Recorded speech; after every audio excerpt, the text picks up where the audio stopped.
sitting in a classroom. Teacher just posed a question. All the classmates around me are raising their hands, trying to get their ideas be heard. And me, I'm just sitting in the classroom, being as quiet as possible because I don't feel comfortable expressing my ideas in this context. So this is what I like to call the plight of the quiet student, or the quiet student's experience in the classroom. And this is actually a problem that should be far from silent, but because of the nature of this problem, it usually goes unheard. So before we get to the overview, I noticed while I was doing my research that there were no actual interviews with these quiet students, which is kind of funny because I think if you want to know what these students are going through, you have to get down to the root of the problem and actually ask them, how do you feel in this classroom? What effects do you think it's having on you and such? So I did my interviews. I conducted 3 interviews, hour-long interviews. I didn't stop bugging them and kept going after them and did some follow-up interviews, but I got information enough to see some of the psychological effects being uncomfortable in a classroom or in a discussion was having on these students, and also some of the greater implications which the research did show, which were things like dropout rates, or like percent of students who weren't feeling comfortable in a classroom and didn't feel they belonged at school at all. But then I also asked these students, do you think there are any solutions to this problem? Because they did see it as a problem, and they gave me some interesting solutions.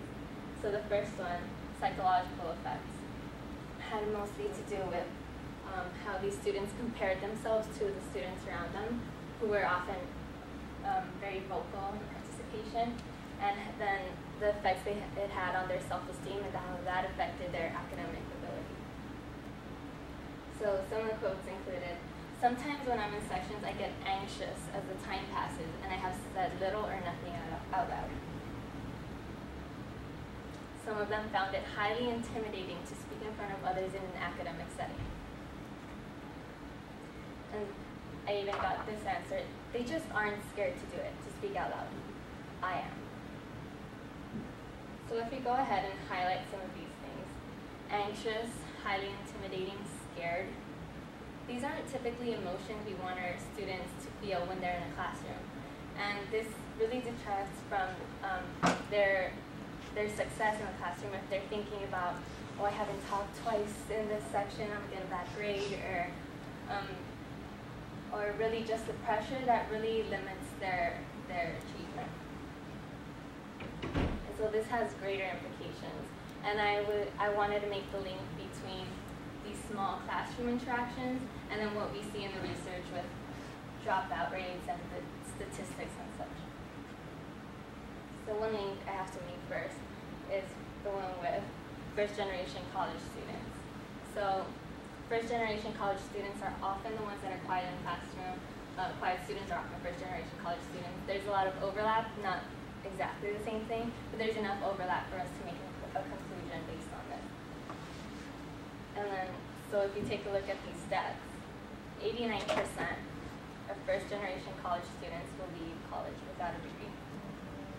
89% are dropping out because they don't feel comfortable. They don't feel they belong. So how big of an impact does this have at Stanford and then in the nation as a whole? So at Stanford, class of 2016, 13.3% are first-generation college students. And colleges all throughout the United States, 30% are first-generation college students. Just at Stanford, these are 13.3% of students who are often quiet in the classroom.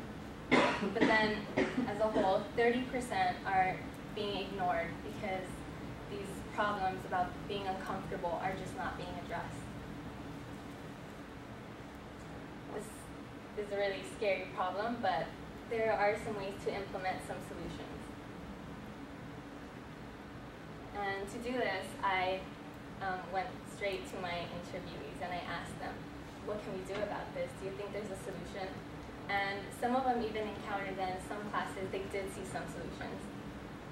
So some of them suggested things like they should see how much we know through assignments and tests. So often these students are able to learn by just thinking about things instead of articulating them vocally. Maybe they can like write about it and such.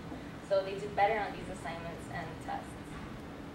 And also, I believe that teachers should always provide opportunities such as writing or meeting one-on-one, rather than counting participation solely on how much a student talks during class. So often participation is how many times did this person raise their hand in class once? Yeah, check mark, they get the points. It's not even about what the inside of the comment was or something like that. So I just listed some of those suggestions here, and then I'm looking at a way to translate them into ways we could actually implement these solutions in the classroom. So assignments and tests, this could be limiting the grade percentage that is due to participation, or at least what is usually considered participation, which is how many times you raise your hand.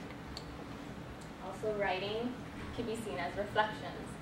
So if a teacher is interested if the student was engaged or not, even if the student didn't speak up, if the student is able to maybe draft up some following questions or something they weren't comfortable saying in class, then this is a good way to assess that.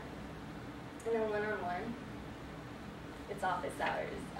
Often they're really stressed, but they're not kind of advertised as saying, if you're not comfortable saying something during class, or if you want me to bring something up after class or during the next discussion, then come and tell me about it. And just even phrasing it that way at the beginning of the quarter will make a huge difference in how comfortable these students are. And some other suggestions that I thought of and I saw in the research was small groups. So small groups work best like 2 or 3 students, and this greatly decreases the pressure the student feels in participating. Maybe not speaking out in front of 15 students, that's not that much, but even not speaking up in front of 15 students is a great difference with speaking in front of 2, 3 of your peers. And then also online forums. So these teachers even noticed that the students they thought were quiet, maybe were unprepared, or sometimes even unintelligent, had very insightful things to say when they had to post them online on a forum. So these are